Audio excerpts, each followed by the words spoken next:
Ici la perle. Tu m'entends? Alors, ce déconfinement. Plutôt cool, non, de voir d'autres visages que le sien. Mais que disent-ils nos visages? Peuvent-ils, comme l'art en témoigne, être de véritables chefs-d'œuvre? Tu l'auras compris, cette semaine, c'est la quarantaine du portrait. À partir de la Renaissance, les portraits ont permis aux nobles et aux classes sociales élevées de se montrer sous leur meilleur jour. Une tradition que l'art moderne va se faire un plaisir de balayer. Au XXe siècle, on utilise en effet les visages pour représenter l'intériorité des personnages.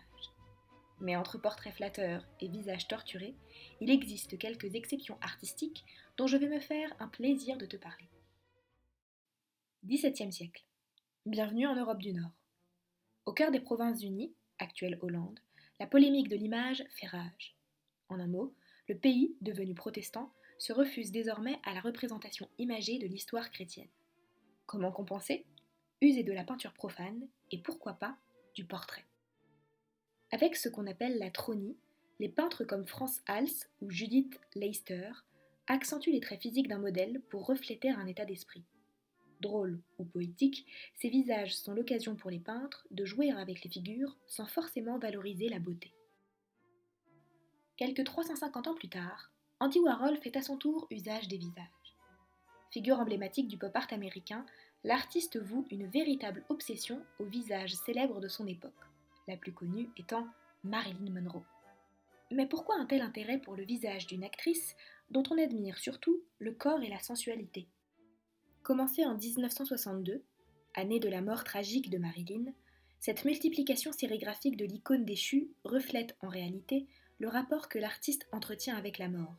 Entre peur et fascination, il met en avant le contraste qui unit, en une même personne, existence sous le feu des projecteurs et disparition soudaine de la surface du monde. Mais comment parler de visage sans parler de filtres, de selfies, de photographie?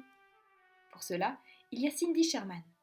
Photographe de renom, portraitiste de talent, elle fait de son compte Instagram le palais des expériences narcissiques. De quoi nous faire patienter avant sa grande rétrospective reportée à la Fondation Louis Vuitton. Sur ce, je vous libère et vous laisse avec Jim Carrey, dont les drôles de grimaces sont plus tenaces encore avec The Mask. À très vite. Et bonjour la classe! Maintenant on va s'éclater. Pourquoi? Parce que j'ai une jeunesse de retard.